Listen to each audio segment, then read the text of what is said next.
Praise the lord. హల్లెలూయా. మన రక్షకుడు ప్రభువైన యేసుక్రీస్తు ఉన్నతమైన నామంలో నా ఆత్మీయులందరికీ హృదయపూర్వక వందనాలు. ఆత్మీయులారా, ప్రతిరోజు కొద్ది నిమిషాలు శక్తి కలిగిన దేవుని వాక్యాన్ని మీకు అందించడానికి ప్రభు నాకు చూపిన అపారమైన కృపను బట్టి దేవునికి స్తోత్రం. ఆత్మీయులారా, ఈ దినం ఈ వాక్యం నీ ఆత్మీయ జీవితానికి మేలుకరముగా దీవెనకరముగా ఉంటుందని నమ్ముతున్నాను. నేటి మన దైవ సందేశం తగ్గించుకో.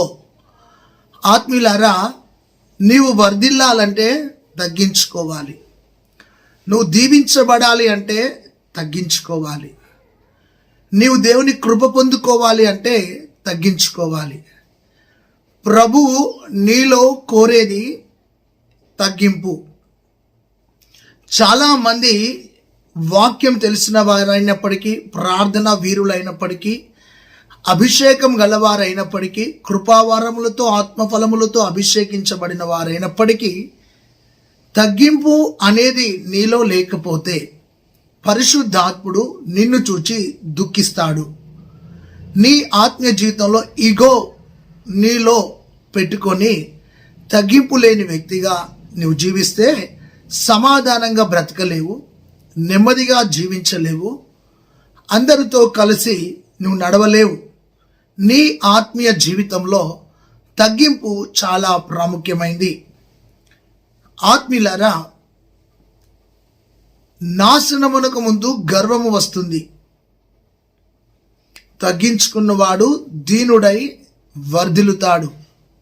నీ ఆత్మీయ జీవితంలో ఇప్పటి వరకు కూడా తగ్గింపు లేని వ్యక్తిగా, తగ్గించుకోని వ్యక్తిగా, నువ్వు సేవకుడివైనా, బోధకుడివైనా, అపోస్తలుడివైనా, విశ్వాసివైనా, లేదా నాయకుడివైనా, ఒక ప్రవక్తగా పనిచేస్తున్నా, చదువుకున్న వ్యక్తివైనా, జ్ఞానం గల వ్యక్తివైనా, ఆస్తి పరుడవైనా, ఐశ్వర్యం గల వ్యక్తివైనా, నీలో తగ్గింపు లేనంత కాలం నీ చుట్టూ సమాధానం ఉండదు, నీ హృదయంలో సమాధానం ఉండదు, నీ జీవితంలో సమాధానం ఉండదు.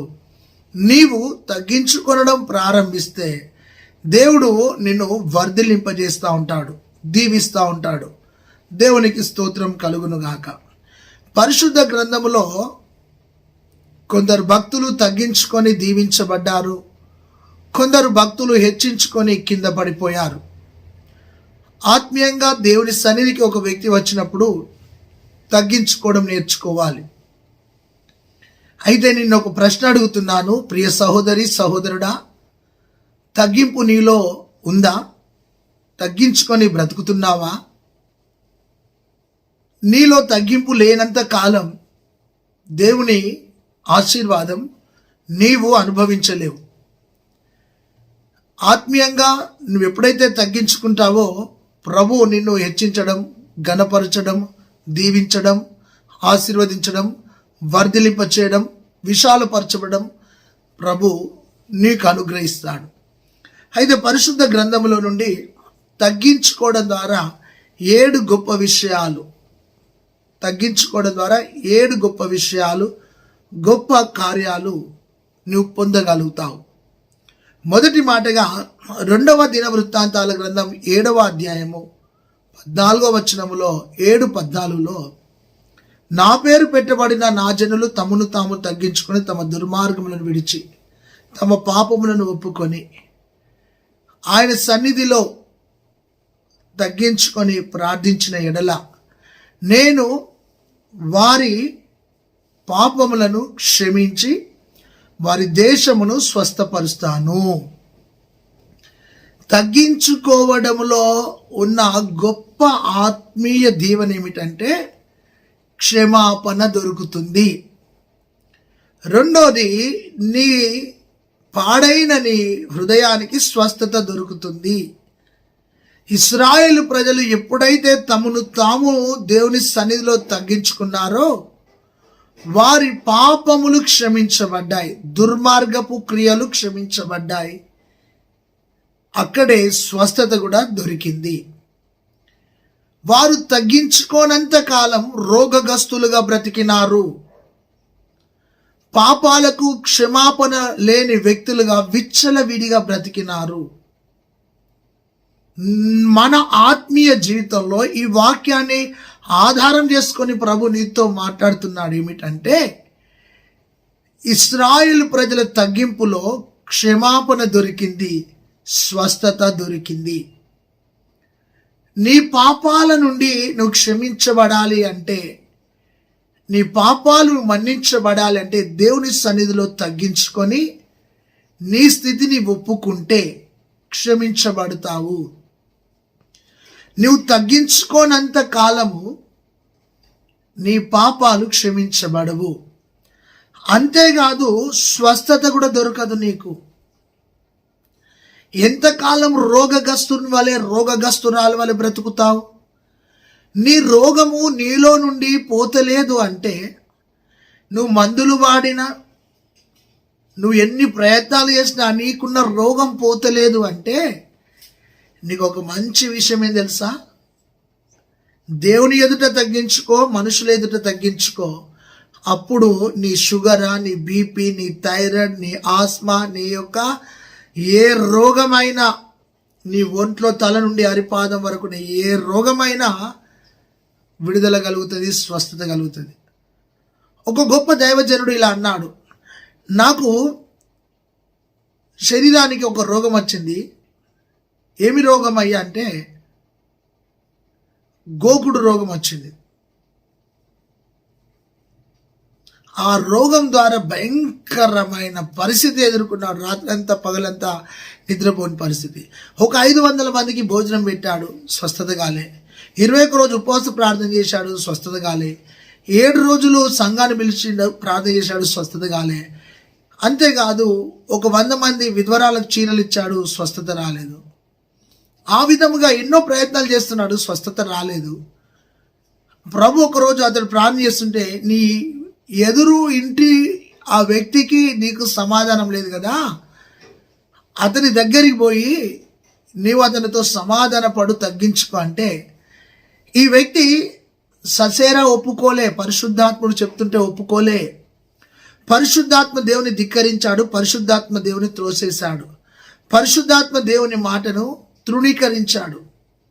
కానీ క్రిస్మస్ ముందు డిసెంబర్ 24 నాడు అతడు మోకాళ్ళ మీద ఉన్నప్పుడు దేవుడు అదే బయలుపరిచాడు, నువ్వు తగ్గించుకొని వెళ్ళి ఆయన అడుగు, నీలో గొప్ప కార్యం జరుగుతుందని. పోలేదు. క్రిస్మస్ కూడా తగ్గింపు లేకుండానే చేసుకున్నాడు, సమాధానం లేకుండా చేసుకున్నాడు, సంతోషం లేకుండా చేసుకున్నాడు. అయితే డిసెంబర్ 31 రోజు ప్రభు మాట్లాడుతున్నాడు, ఈ రోజైనా వెళ్ళి సమాధాన పడు అని. అతడు ఒక 2 కిలోల స్వీట్ బాక్స్ తీసుకొని ప్రార్థన చేసుకొని, కొన్ని సంవత్సరాలు సమాధానం లేని జీవితం కాబట్టి వెళ్ళి డోర్ కొట్టాడు. ఈ వ్యక్తి పోగానే ఆ డోర్ తీసిన వ్యక్తి చాలా ఆశ్చర్యపడ్డాడు. వారిద్దరు కౌగిలించుకున్నారు, మాట్లాడుకున్నారు, క్షమాపణ కోరుకున్నారు, సమాధాన పడ్డారు. తర్వాత ఒక 5 రోజుల తర్వాత అతనిలో ఉన్న రోగము దూరం అయిపోయింది, స్వస్థత కలిగింది. అప్పుడు ప్రభు అన్నాడంట, ఏమిటంటే, నీలో తగ్గింపు లేదు కాబట్టే ఈ రోగం నీలో నుండి పోలేదు. ఎప్పుడైతే తగ్గించుకొని సమాధాన పడ్డాడో తనకు స్వస్థత కలిగింది. కొన్నిసార్లు నీలో ఉన్న గర్వాన్ని బట్టి, ఆహాన్ని బట్టి, నీలో ఉన్న క్రూరత్వాన్ని బట్టి నీకు రోగం వస్తుంది. గుర్తు పెట్టుకో, నీ రోగం నుండి, నీ శాపం నుండి విడుదల పొందాలంటే నీకు తగ్గింపు అనేది చాలా ప్రాముఖ్యం. కొందరు ఒక చిన్న స్థితిలో నుండి పైకి ఎదిగిన తర్వాత లేని అహం, లేని గర్వం, లేని ఈర్ష, లేనిది అసూయ కలుగుతూ ఉంటుంది. ఎదుటి వ్యక్తి చిన్నవాడే కావచ్చు, ఆ ఎదుటి వ్యక్తి ముందు నీ యొక్క యాటిట్యూడ్, నీ యొక్క స్వభావము తగ్గింపు లేని స్వభావంగా కనబడుతుంది. కాబట్టే నీ మనసులో ఒక రోగం ఉంది, ఆ శరీరంలో ఒక రోగం ఉంది, నీ ఆత్మలో ఒక రోగం ఉంది. ఆ రోగం నుండి నువ్వు విడుదల పొందాలి అంటే ఇశ్రాయేలు ప్రజలు దేవుని సన్నిధికి వెళ్ళి వారి పాపాలను ఒప్పుకొని బహుగా తగ్గించుకున్నారు కాబట్టి క్షమాపణ కలిగింది, స్వస్థత కలిగింది. ఈరోజు నువ్వు క్షమించబడ్డావా? ఈరోజు నువ్వు స్వస్థత పొందుకున్నావా? నీ కుటుంబంలో ఎనలేని రోగాలు, నీ పిల్లలకు రోగాలు, నీ తల్లిదండ్రులకు రోగాలు, నీ కొడుకులకు రోగాలు, నీ మనస్సంతానికి రోగం. ఎందుకు నీ కుటుంబానికి రోగం వచ్చిందో తెలుసా? నీలో తగ్గింపు లేదు కాబట్టి ఆ రోగము మీ కుటుంబాన్ని విడవలేకపోతుంది. ఆ కుటుంబంలో, నీ కుటుంబంలో రోగం ఎందుకు పనిచేస్తుంది తెలుసా? నీలో ఉన్న అహం, ఈర్ష, కుళ్ళుబోతుతనం, కక్ష, పగ, అది పోనంత కాలం నీ ఇంట్లో ఉన్న రోగం కూడా పోదు. గుర్తుపెట్టుకో సహోదరుడా. అది మొదటి మాట. రెండవదిగా 2వ దినవృత్తాంతాల గ్రంథం 12వ అధ్యాయము దేవుడు నీతో సూటిగా మాట్లాడుతున్నాడు. 7వ వచనము 12వ వచనములో, ఇశ్రాయేలు ప్రజలు తగ్గించుకున్నారు గనుక యెహోవా వారికి రక్షణను ఇచ్చెను. తగ్గింపులో రక్షణ. నువ్వు ఎప్పుడైతే దేవుని సన్నిధిలో తగ్గించుకుంటావో ఉచితమైన దేవుని యొక్క రక్షణ, ప్రొటెక్షన్ ని కలుగుతుంది. రక్షణ అంటే రక్తము ద్వారా జరిగే రక్షణ, అపవాది ద్వారా కీడు రాకుండా నీకు రక్షణ. ఈరోజు అపవాది ద్వారా నీకు కీడు రాకుండా యెహోవా నిన్ను రక్షించాలి అంటే నువ్వు దేవుని సన్నిధిలో తగ్గించుకోవాలని చెప్తున్నాడు. నీవు తగ్గించుకోనంత కాలం శత్రువు నీ మీద విజృంభిస్తాడు. గుర్తుపెట్టుకో. శత్రువు చేతులను ఓడిపోతున్నావు అంటే నువ్వు తగ్గించుకోలేని వ్యక్తిగా దేవుని సన్నిధిలో జీవిస్తున్నావు. ఇశ్రాయేల్ ప్రజలు ఎప్పుడైతే యెహోవా సన్నిధిలో బహుగా తగ్గించుకున్నారో శత్రు సముఖముల నుండి, శత్రు పోరాటం నుండి వారు రక్షించబడ్డారు. ఒకటి, తగ్గించుకుంటే క్షమాపణ, స్వస్థత, మొదటి మాట. రెండోది, తగ్గించుకుంటే నీకు రక్షణ కలుగుతుంది, సంరక్షణ కలుగుతుంది. దేవుడు నీ కుటుంబాన్ని రక్షించుతాడు. ఆయన యొక్క బాహుబలం కింద రక్షిస్తాడు.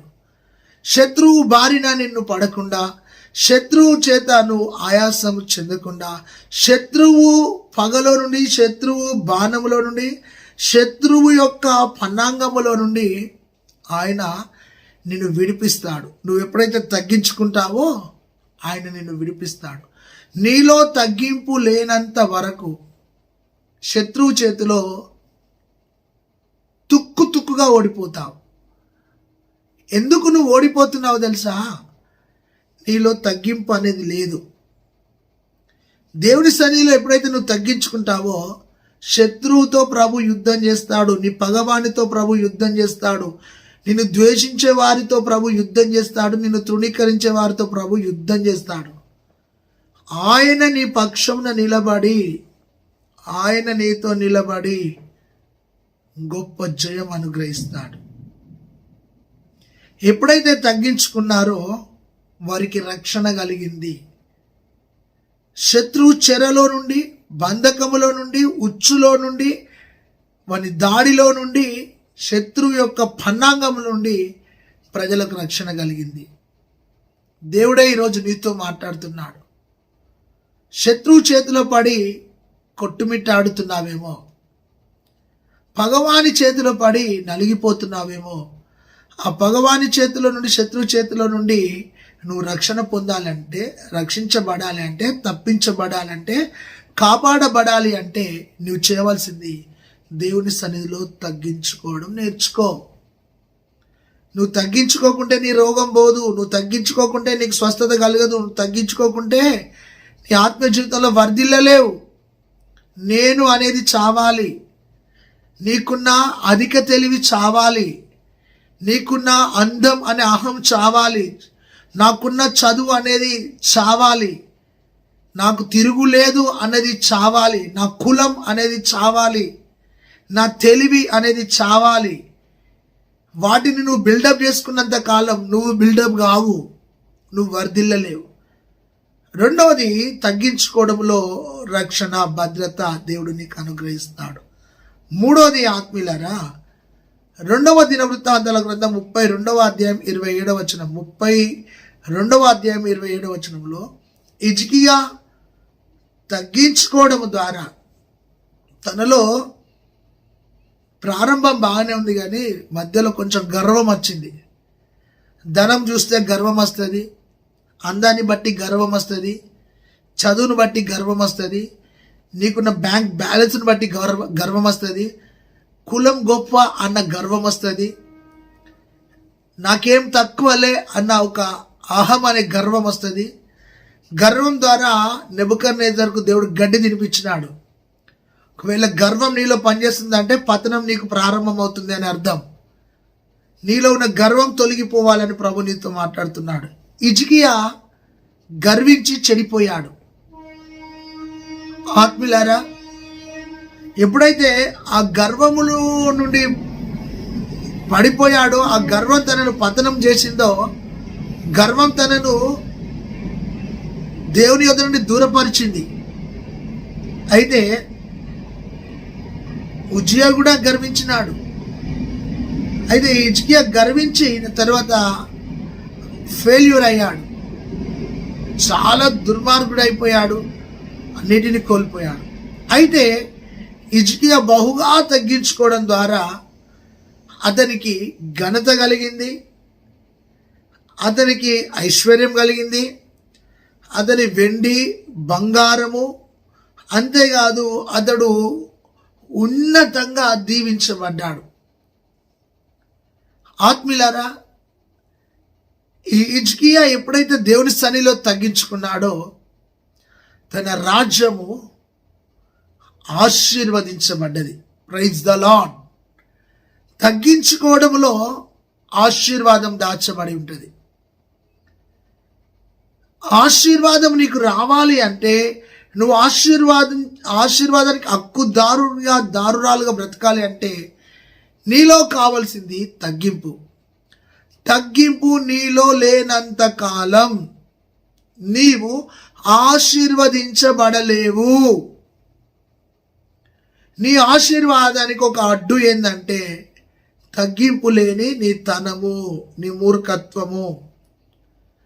నువ్వు ఎంత పెద్ద స్థితిలో ఉన్నా, ఎంత పెద్ద హోదాలో ఉన్నా, కొన్నిసార్లు దేవుని సన్నిధిలో తగ్గించుకోవాలి, కొన్నిసార్లు కుటుంబంలో తగ్గించుకోవాలి, కొన్నిసార్లు సేవకుని దగ్గర తగ్గించుకోవాలి, కొన్నిసార్లు ఉద్యోగ స్థితి దగ్గర తగ్గించుకోవాలి, కొన్నిసార్లు నీ బంధువుల దగ్గర తగ్గించుకోవాలి, కొన్నిసార్లు ఆత్మీయుల దగ్గర తగ్గించుకోవాలి.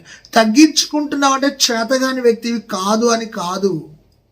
ఆ తగ్గింపే నీకు ఐశ్వర్యం ఇస్తుంది, ఘనతనిస్తుంది, వెండినిస్తుంది, బంగారాన్ని ఇస్తుంది, ఖ్యాతినిస్తుంది, పేరునిస్తుంది, నిన్ను ఆశీర్వదిస్తుంది. ఆత్మీయులారా, మూడోది, హిజ్కియా బహుగా తగ్గించుకోవడము ద్వారా ఆశీర్వదించబడ్డాడు. ఈరోజు ప్రియమైన సహోదరి సహోదరుడా, ప్రభువే సూటిగా నీతో మాట్లాడుతున్నాడు. తగ్గించుకోవడం ద్వారా క్షమాపణ, స్వస్థత. రెండోది తగ్గించుకోవడం ద్వారా రక్షణ. మూడోది తగ్గించుకోవడం ద్వారా ఘనత, ఐశ్వర్యం, వెండి బంగారం. దేవుడు ఆశీర్వాదం ఇస్తాడు. నీ ఆత్మీయ జీవితంలో చేతులెత్తి చెప్తున్నాను, నీలో తగ్గింపు లేనంత కాలం దీవించబడలేవు. రాసుకో, నీ డైరీలో రాసుకో. ఒకవేళ నువ్వు బహుగా హెచ్చించబడ్డావు, ఆశీర్వదించబడ్డావు కావచ్చు, ఎంతగా దేవుడు నేను హెచ్చిస్తే నువ్వు అంతగా తగ్గించుకోవాలి. నువ్వు హెచ్చించబడ్డ తర్వాత మళ్ళా నీలో గర్వం బిల్డప్ అయిందంటే నిన్ను గడ్డి తినిపిస్తాడు. జాగ్రత్త. నాలుగో విషయము, 2వ దినవృత్తాంతాల గ్రంథం 33వ అధ్యాయము 12వ వచనం నుండి 15వ వచనం వరకు చూస్తే, హిజ్కియా కుమారుడైన మనష్షే ప్రారంభంలో బాగానే ఉన్నాడు, కానీ దీవించబడ్డ తర్వాత తిమ్మిరెక్కింది ఆయనకు. కొందరికి దీవెన వచ్చిన తర్వాత, ఆశీర్వాదం వచ్చిన తర్వాత, పేరు వచ్చిన తర్వాత, ఘనత వచ్చిన తర్వాత, కొంచెం టాలెంట్స్ వచ్చిన తర్వాత, కొంచెం దేవుడు హెచ్చించిన తర్వాత తిమ్మిరి వస్తుంది. ఏమిటి ఆ తిమ్మిరి అంటే, ఇక నాకంటే గొప్పోడు ఎవరు లేరు, నేను ఎంత దీవించబడ్డాను అన్న తెలియని అహము, ఇగో ఆ తెలియనిది వచ్చి నీలోనికి వచ్చి ఆత్మీయంగా నిన్ను పాడు చేస్తుంది. అప్పుడు ఆత్మీయ వ్యభిచార కూపంలో పడతావు, ఆత్మీయ ముసుగులో పడతావు, ఆత్మీయ పాపములో పడతావు, ఆత్మీయంగా దేవునికి దూరం అవుతూ ఉంటావు. అయితే ఇక్కడ మనిషి హెచ్చించబడి దీవించబడిన తర్వాతనంట మనిషికు ఏం చేయాలో అర్థం కాలేదు. పిచ్చోడయి అన్యులు చేసే విధానంగా అన్యులు పోయే దారిలో పోయి లేనిదంతా తీసుకొచ్చుకున్నాడు తన రాజ్యంలోనికి. నీ ఒంట్లో, నీ ఇంట్లో, నీ మనసులో, నీ హృదయంలో దేవునికి నచ్చని తీసుకొచ్చుకొని పెట్టుకుంటే జాగ్రత్త, జాగ్రత్త. అప్పుడు మనుష్యను శత్రువులు తీసుకుపోయి బందీగృహంలో వేసి కాళ్ళు చేతులు కట్టి ఇనుప సంఖ్యలతో చీకటి గదిలో నెడితే అప్పుడు తడుస్తేనే కానీ కప్పరు గుడిసే అన్నట్టు, దెబ్బ తాకితేనే కానీ జీవితం విలువ తెలియదు అన్నట్టు, అప్పుడు అతనికి తన దేవుడైన యెహోవా గుర్తుకొచ్చాడు. తెలంగాణలో ఒక సామెత ఉంటుంది, అవ్వయ్య పోసిన దొండాకు పసరు గుర్తుకొచ్చింది అన్న మాట ఉంటుంది. దెబ్బ తిన్న తరువాత, జారిపడ్డ తరువాత అతని స్థితి గుర్తుకొచ్చినాక అప్పుడు బహుగా తగ్గించుకున్నాడు. దెబ్బ తిన్న తర్వాత బహుగా తగ్గించుకొని నా పితరుల దేవుడైన యెహోవా, నా పితరుల దేవుడైన యెహోవా, నా తండ్రి దేవుడా అని అప్పుడు బందీగృహంలో ఉండి బహుగా తగ్గించుకొని ప్రార్థించినాడు. అప్పుడు బబులోను రాజే తన యందు దయ చూపి తిరిగి తన రాజ్యంలో తన గద్దెను ఎత్తుగా కట్టించి ఈ యొక్క మనిషిను తిరిగి దేవుడు హెచ్చించినాడు. కోల్పోయినవన్నీ సమకూర్చుకున్నాడు. అంతేకాదు మనిషే తిరిగి ఆత్మీయంగా కట్టబడ్డాడు. తగ్గించుకుంటే దేవుడు ఆత్మీయంగా నిన్ను వర్ధిలింపజేస్తాడు. ఎప్పుడైతే మనిషే తగ్గించుకున్నాడో తిరిగి సమకూర్పు జరిగింది. తన యొక్క రాజ్యంలో పోగొట్టుకున్నవన్నీ తిరిగి పొందుకున్నాడు. చేయి జారిపోయినవన్నీ తిరిగి పొందుకున్నాడు. దేవుడు ఈరోజు నీతో మాట్లాడుతున్నాడు. నీలో చిన్న తగ్గింపు లేని పరిస్థితి ద్వారా నీ ఇల్లును కోల్పోయినావు, నీ భూమిని కోల్పోయినావు, నీ కుటుంబాన్ని కోల్పోయినావు, నీ పిల్లలను కోల్పోయినావు, నీ ఉద్యోగాన్ని కోల్పోయినావు, సహవాసాన్ని కోల్పోయినావు, సేవకులను కోల్పోయినావు, దూరం అయిపోయినావు. నీ ఆత్మీయ జీవితంలో ప్రభువే సూటిగా నీతో మాట్లాడుతున్న మాట ఏమిటో తెలుసా? నీవు తగ్గించుకుంటే మనిషిను దేవుడు తిరిగి తన యొక్క ఆత్మీయ జీవితము కట్టబడ్డది. అంతేకాదు తన పీఠము ఎక్కువ చేయబడ్డది. పోగొట్టుకున్నది తిరిగి పొందుకున్నాడు తగ్గించుకుంటే. దేవునికి స్తోత్రం. ఎంత ఆత్మీయంగా ఈ వాక్యాన్ని వింటున్నావు, కానీ నీలో తగ్గింపు లేదు, అది చావలే నీలో. ఒకవేళ నీకు డిగ్రీలు ఉన్నాయి కావచ్చు, నీకు టాలెంట్ ఉంది కావచ్చు, ధనం ఉంది కావచ్చు, బలం ఉంది కావచ్చు, బలగం ఉంది కావచ్చు, అవన్నీ ఒకరోజు నిన్ను విడిచిపెట్టి వెళ్ళిపోతాయి. మైకేల్ జాక్సన్ ఒక స్టెప్ వేస్తే $1,00,00,000 పడేది. 150 సంవత్సరాలు బ్రతుకుతానని విర్రవీగిన అతడు 49 సంవత్సరాలకే చచ్చిపోతే స్ట్రెచ్చర్ మీద తీసుకొచ్చిన 12 మంది డాక్టర్లు ఆ హాస్పిటల్ పక్కకు నెట్టేసిపోయారు. ఆఫ్టర్ ఆల్ ప్రపంచాన్ని గెలిచిన అలెగ్జాండర్ దోమకాటు వల్ల చచ్చిపోతే అతడు తెలుసుకున్న విషయం, చివరి వీలునామా, నన్ను డాక్టర్లే మోయాలి, నా సమాధి చేతులు పైకి పెట్టండి, అంతేకాదు నా మీకు అది ధనాన్ని విసిరేయండి. ఎందుకు? డాక్టర్లతో నేను బ్రతకలే, ధనం నన్ను బ్రతికించలే, వట్టి చేతులతో వచ్చి వట్టి చేతిలో పోయాను. బ్రతికినంత కాలము ఒక టెర్రర్గా బ్రతికిండు. తిరుగులేదనుకున్నాడు. అతడు ఎక్కడా తగ్గించుకోలే, కానీ మరణం కాడ తలదించుకున్నాడు. ఎందుకు ఈ మాట చెప్తున్నాను సహోదరి సహోదరుడా? నీ ఆత్మీయ జీవితంలో కూడా తగ్గింపు లేని జీవితం జీవిస్తున్నావేమో. వాక్యం నిన్ను హెచ్చరిస్తున్నప్పుడు, సేవకుడు నిన్ను హెచ్చరిస్తున్నప్పుడు తగ్గించుకోలేక బ్రతుకుతున్నావేమో. తగ్గించుకో, దేవుడే నిన్ను దర్శిస్తున్నాడు. ఒకవేళ నువ్వు సేవకుడు అయితే కూడా తప్పు చేస్తున్నావా, తగ్గించుకో. ఒకవేళ చెడు మార్గంలో వెళ్తున్నావా, సరి చేసుకో. కొందరికి మాదిరికరంగా జీవించాలి కదా. అయితే ఇక్కడ మనిషి చెడిపోయిన తర్వాత, పడిపోయిన తర్వాత, పతనమైన తర్వాత, బందిగృహంకి వెళ్ళిన తర్వాత బహుగా తగ్గించుకున్నాడు. దేవుడు తిరిగి సమకూర్పునిచ్చినాడు. దేవునికి స్తోత్రం. అయితే తగ్గించుకోలేని స్వభావం నీలో ఉంటే ఈ రోజైనా తగ్గించుకో అని ప్రభు నీతో మాట్లాడుతున్నాడు. దేవునికి స్తోత్రం కలుగును గాక. ఇద్దరు భార్యాభర్తలు గొడవ పెట్టుకున్నారు.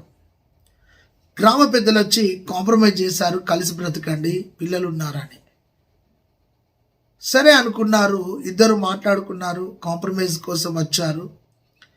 భర్త బలహీనతలు నువ్వు మాట్లాడద్దు భార్యగా, భార్య బలహీనతలు భర్త మాట్లాడద్దు. భర్తకు కొన్ని బలహీనతలు ఉన్నాయి, భార్యకు కొన్ని బలహీనతలు ఉన్నాయి. ఇద్దరి మధ్యలో భర్తకు భయంకరమైన బలహీనతలు ఉన్నాయి. ఆ బలహీనతలన్నీ భార్యకు తెలుసు. అయితే ఇద్దరు కాంప్రమైజ్ అయ్యి కలిసి బ్రతకండి అని. గమనించండి, ఒకవేళ తవ్వుకుంటే అంత సీసవక్కలే వెళ్తాయి. కుటుంబాలలో తవ్వుకోవద్దు, తగ్గించుకోవాలి. అయితే కాగితం రాశారు, నీవు స్త్రీగా నీ భర్త చెప్పినట్టు వినాలి. ఒక 6 నెలలు మీ తల్లిగారింటితో సంబంధాలు తెంపేసుకోండి, మాట్లాడకండి. భర్త చెప్పినట్టు విను. ఒక 6 నెలలు అయితే నువ్వు ఇట్లా టైం తీసుకో అని చెప్పు. పేపర్ చేయనాక సంతకం పెట్టంటే, నేను 6 నెలలు మా తల్లిగారితో మాట్లాడా, నా భర్తను సంవత్సరం మాట్లాడద్దని చెప్పు. చూడండి, ఈగో అంటారు దాన్ని. గమనించు, ఆ విధంగా దగ్గరికి వచ్చిన వాళ్ళలో తగ్గింపు లేక మరలా విడిపోయిండు. పిల్లలు అనాథలైండ్లు, పిల్లల చదువు పోయింది, ఆరోగ్యం పోయింది. వీళ్ళలో తగ్గింపు లేదు కాబట్టి కుటుంబం చెదిరిపోయింది. ఈరోజు ఒక భార్యగా ఈ వాక్యాన్ని వీక్షిస్తున్నావేమో, కొంచెం తగ్గించుకో. ఒక భర్తగా చూస్తున్నావేమో, తగ్గించుకో. మీ దగ్గర తగ్గింపు లేనంత కాలం మీ పిల్లల ఎదుట మీ సాక్ష్యం దెబ్బతింటుంది. మనిషి తగ్గించుకున్నాడు, దేవుడు తనను సమకూర్చున్నాడు. దేవునికి స్తోత్రం. 5వ విషయాన్ని చూస్తే మత్తయి సువార్త 18వ అధ్యాయము 14వ వచనం. మత్తయి సువార్త 18వ అధ్యాయం 14వ వచనంలో, ఎవరైతే తగ్గించుకుంటారో పరలోక రాజ్యంలో వారు గొప్పవారు అని చెప్పినాడు. గొప్పతనం అంటే డబ్బు ఉంటే గొప్పతనం కాదు, గుణం ఉంటే గొప్పతనం. ధనం ఉంటే గొప్పతనం కాదు, దాతృత్వం ఉంటే గొప్పతనం. గొప్పతనం అంటే 4 డిగ్రీలు పెట్టుకొని, 4 బండ్లు కొనుక్కొని, 4 ఎకరాలు సంపాదించుకొని, 4 బిల్డింగ్లు కట్టుకొని, 4 రింగులు పెట్టుకొని, 2 దండలు వేసుకొని, అది కాదు గొప్పతనం అంటే. ఎదుటి వ్యక్తికి సహాయపడడమే గొప్పతనం. దేవుని సేవ కోసం కరిగిపోవడమే గొప్పతనం. ఎవరైతే తగ్గించుకుంటారో ఈ చిన్నవాని వల్లే, వారు పరలోక రాజ్యంలో గొప్పవారంట. ఇక్కడ దీనంగా బ్రతికినా, దరిద్రంగా బ్రతికినా, అడుక్క తిన్నట్టు బ్రతికినా, అడుక్కున్నట్టు బ్రతికినా, ఆధారం లేని స్థితిలో బ్రతికినా, ఇక్కడ బ్రతుకు కాదు. ఇది 3 నాళ్ళ ముచ్చట, ముసి నవ్వుల ముచ్చట. ఒక పాట ఉంటుంది, ముదిరాకు రాలేనని చిగురాకు నవ్వేనట, ధాన్యము సమకూర్చునని. ఇది ఎగిసి పడ్డది. ఈ ముదిరాకు రాలుతుంటే చిగురాకు ఎగిసి పడ్డది. కానీ ఒకరోజు చిగురాకు కూడా ముదిరి రాలిపోయింది. వేళ నీ ఆత్మీయ జీవితంలో ఎక్కడైతే నువ్వు దేవుని రాజ్యం కోసం తగ్గించుకుంటావో పరలోకంలో నువ్వు గొప్పవాడవు అని దేవుని వాక్యం సెలవిస్తుంది. ఇక్కడ నువ్వు ఏ స్థితిలో బ్రతికినా పర్వాలే కానీ ఇక్కడ గుడిసెలోనే అక్కడ కూడా గదే గుడిసెలో బ్రతకడం కాదు. నువ్విక్కడ దేవుని సన్నిధిలో తగ్గించుకొని బ్రతుకుతే పరలోక రాజ్యంలో గొప్పవాడుగా నిలబడతావు. ఎంత గొప్ప విషయం ఆత్మీయులారా. ఈ రోజున నేను దరిద్రుడిని, నేను దీనుణ్ణి, నేను జ్ఞానం లేని వాడిని, ఇలాంటి అన్నీ నువ్వు పెట్టుకొని ప్రార్థన చేస్తూ ఉంటావు. సరే, మంచిదే, కానీ నువ్వు ఎప్పుడైతే ఇక్కడ తగ్గించుకుంటావో పరలోక రాజ్యంలో గొప్ప స్థానాన్ని దేవుడు నీకు ఇస్తాడు. గొప్ప వ్యక్తివే కాదు, వారసత్వాన్ని కూడా నీకు ఇస్తాడు. తగ్గించుకో. ఈరోజు నీ అన్నదమ్ముల ఎదుట, నీ అక్క చెల్లెల ఎదుట, నీ పాలివారి ఎదుట, నీ సంఘం ఎదుట, నీ కాపరి ఎదుట, నీ నాయకుని ఎదుట, నీ బోధకుని ఎదుట తగ్గించుకో. ఒకవేళ నువ్వు నాయకుని, బోధకుడు, అపోస్తలు అయితే దేవుని ఎదుట తగ్గించుకో. కొన్నిసార్లు సంఘం దగ్గర తగ్గించుకోవాలి. అప్పుడు నీ గొప్పతనము వర్ధిల్లుతుంది. దేవునికి స్తోత్రం. ఆరోది మత్తయి సువార్త 23వ అధ్యాయం 12వ వచనంలో తగ్గించుకోవడము ద్వారా దేవునికి స్తోత్రం కలుగును గాక, ప్రభు నిన్ను హెచ్చిస్తాడు. ఎక్కడికి? ఎత్తైన స్థితిలోనికి హెచ్చిస్తాడు. ఒకడు తగ్గించుకుంటే దేవుడు హెచ్చిస్తాడు, హెచ్చించుకుంటే దేవుడు తగ్గిస్తాడు.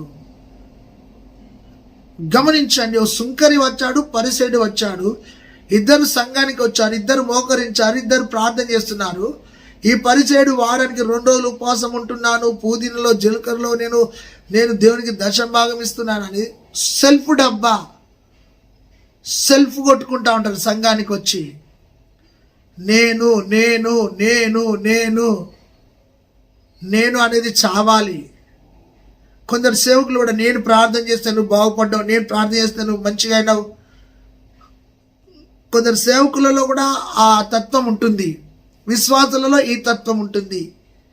తగ్గించుకుంటే హెచ్చిస్తాడు దేవుడు. మనుషుల ద్వారా కాదు నువ్వు హెచ్చించబడేది, దేవుని ద్వారా హెచ్చించబడదు గాక. దేవుడు ఒక వ్యక్తిని హెచ్చిస్తే ఆ వ్యక్తి ఎత్తైన స్థలంలో యోసేపు వలె ఉంటాడు. హెచ్చించుకున్న యోసేపు తగ్గించుకున్నాడు గోతిలో పడి, అయినా అమ్మబడ్డప్పుడు తగ్గించుకున్నాడు. అతడు చెరసాలు కూడా తగ్గించుకున్నాడు. దేవుడు 2 దేశాలకు ఉన్నతమైన ప్రధానిగా దీవించినాడు. ఆలోచించు ఆత్మీయులారా, ఈరోజు తగ్గించుకో, నువ్వు హెచ్చించబడతావు. చివరికి ఒక మాట, ఫిలిప్పీ పత్రిక 2వ అధ్యాయము 9 నుండి 12 వచనాలు చూస్తే, యేసు ప్రభు తనను తాను రిక్తునిగాను దీనునిగాను తగ్గించుకున్నాడు. అతడు తగ్గించుకోవడం ద్వారా భూమి అందే కానీ ఆకాశం అందే కానీ ప్రతి మోకాలు వంగును, ప్రతి నాలుక యేసు ప్రభుని ఒప్పుకొనును, అన్ని నామముల కంటే పై నామం ఇచ్చినాడు. దేవునికి స్తోత్రం. తగ్గించుకుంటే నీ పేరు గొప్ప చేయబడుతుంది.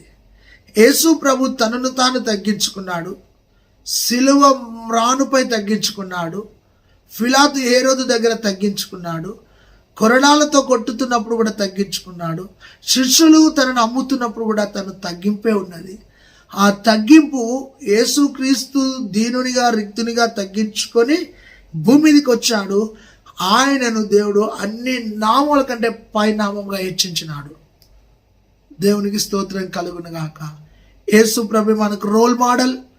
ఆయన వల్ల తగ్గించుకుందాం, ఆయన వల్ల ప్రేమించుదాం, ఆయన వల్ల క్షమించుదాం, ఆయన వల్ల ఓర్చుకుందాం, ఆయన వల్ల సహించుదాం.